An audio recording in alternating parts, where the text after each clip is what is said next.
Le 26 septembre 2002 à 23 h, sombré au large du Sénégal, le ferry MS Joola. Il a emporté avec lui 2000 passagers.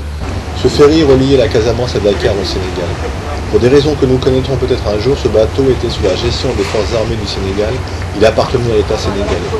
Depuis de nombreuses années, il n'avait plus les autorisations de naviguer, ce qu'évidemment les passagers ne pouvaient pas savoir. Bien sûr, les autorités sénégalaises, notamment Wade, l'actuel monarque à la tête du Sénégal, ne pouvaient l'ignorer. Ce bateau avait la capacité de transporter moins de 650 personnes.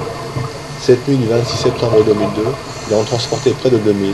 Seuls 64 échapperont à une mort atroce. Les premiers secours n'arriveront que 18 heures plus tard.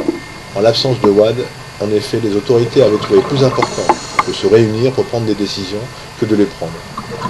Bizarrement, au Sénégal, le dossier a été clôturé par le procureur général de Dakar sous le prétexte que seul le commandant de bord, qui ne faisait pas partie des 64 rescapés récupérés le lendemain, était responsable.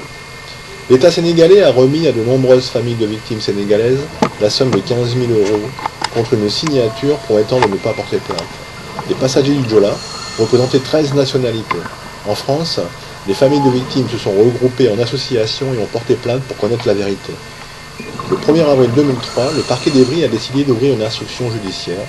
Le juge d'instruction Jean-Wilfried Noël, qui s'est investi dans ce dossier, l'a conclu récemment par l'émission de 9 mandats d'arrêt internationaux à l'encontre de hautes autorités sénégalaises, notamment Mme Mambol Dior, première ministre de l'époque, et M. Yumba Sambou, ministre des Forces armées.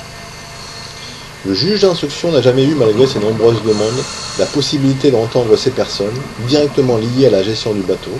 Le président Wade le lui a toujours refusé. Les associations des droits de l'homme au Sénégal approuvent l'action du juge, mais ici en France, peut-être sous l'influence des affaires étrangères, le parquet de Paris, alors qu'il devrait défendre les citoyens victimes, essaie par tous les moyens de faire lever certains mandats d'arrêt qui, on s'en doute, n'arrangent pas les relations de la France avec le Sénégal. On a eu droit à une presse abondante sur le sujet depuis le mois de septembre 2008. Aujourd'hui, doit-on, au nom des relations entre la France et le Sénégal, pour des raisons politico-économiques, laisser en liberté les assassins de 2000 victimes, quel que soit leur rang social ?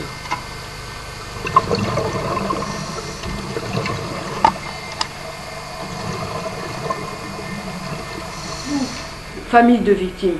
Aujourd'hui, avec ce récit, on s'aperçoit que le drame a eu lieu le 26 au soir. Il s'est passé le 27, le 28, le 29, le 30, le 1, le 2.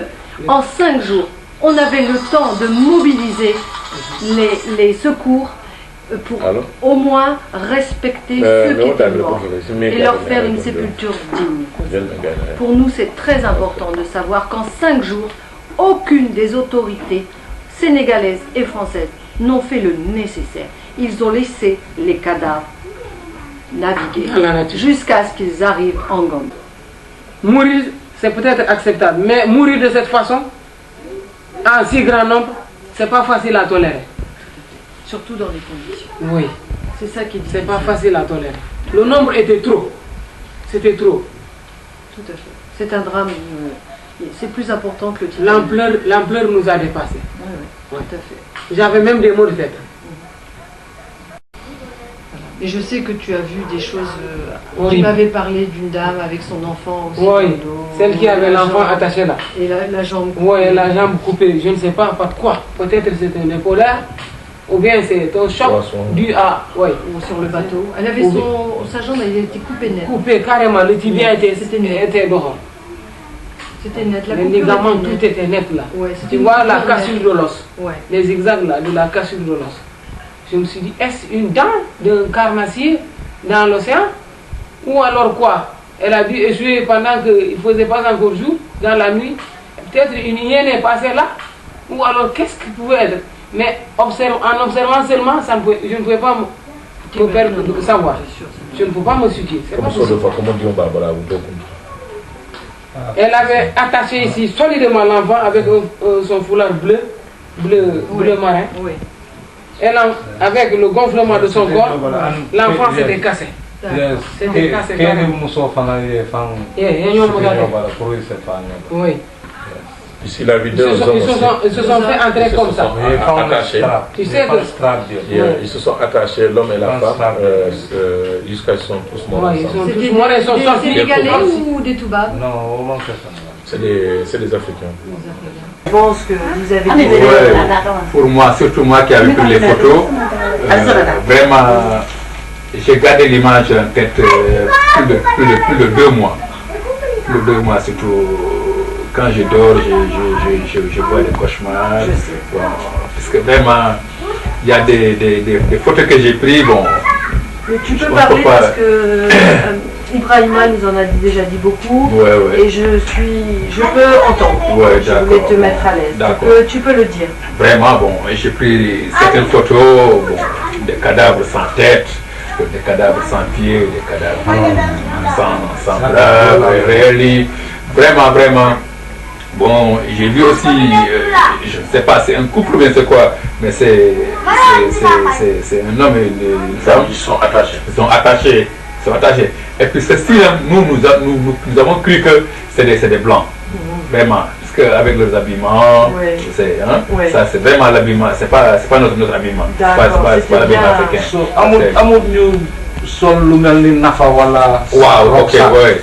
On avait aussi un homme qui portait une caméra ici, le sac caméra là, qui portait un sac caméra ici, avec une seule jambe, avec un pantalon, une seule jambe, l'autre jambe était déjà coupée, celle-là aussi j'ai pris son photo. Il y avait aussi un homme, le crâne était déjà parti, donc ça restait un peu du visage. On ne peut pas reconnaître carrément les visages, parce qu'il n'y avait pas les yeux, c'était un peu déformé. Sur le sol, j'avais pris sa photo. Ok. Et puis, ce qui était plus impressionnant, les cadavres qui venaient. Hormis le problème sur les plages où ils étaient livrés aux prédateurs, est-ce qu'ils étaient quand même très abîmés? Oui, il y a d'autres corps qui étaient très abîmés. Parce que je me rappelle même, il y a un corps que je voulais prendre sans photo, que je n'ai pas pu. Ça, je pense qu'on va appeler ça. C'était, je crois, le 3e cadavre qu'on a vu. Parce que c'était que ça, c'était du thorax. Il n'y avait pas les bras. Ça, je voulais pas, mais je ne peux pas. Je ne peux pas, mais je me suis retourné. Je suis remonté sur la voiture. On a continué. Ça, je ne pouvais pas. J'avais essayé de voir, mais je ne pouvais pas.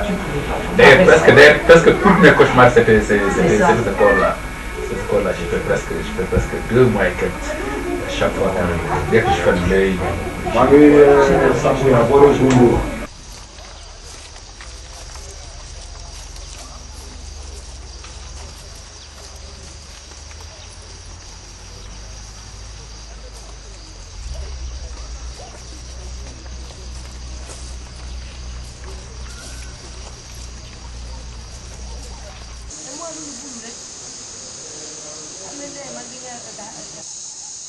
laquelle nous allons aussi venir cette tombe pour nous rappeler notre secours et dans le nom du Seigneur, pour la paix, le ciel et la terre, et de tout ce qui sont venus, Père, Fils et Esprit. Ça veut dire que c'est marqué, mais ils l'ont pas sur le... Là, il y a que...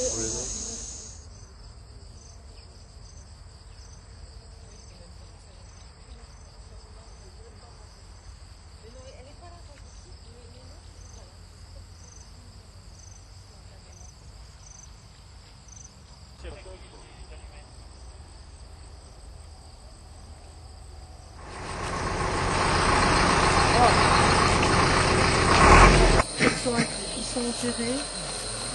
C'est le ministre de l'Intérieur, le colonel Diatta, qui m'a expliqué. Ils sont enterrés dans une profondeur de 2,50 m, donc plus haut qu'un homme, et ils sont par 6. Ouais. À 6. Par ça. Par 6. Ils me trouvent, après je vais le tour et ils me fait le signal pour qu'on fasse demi-tour. Bah, il faut mettre l'âge. Oui, et puis les fleurs pour brûler.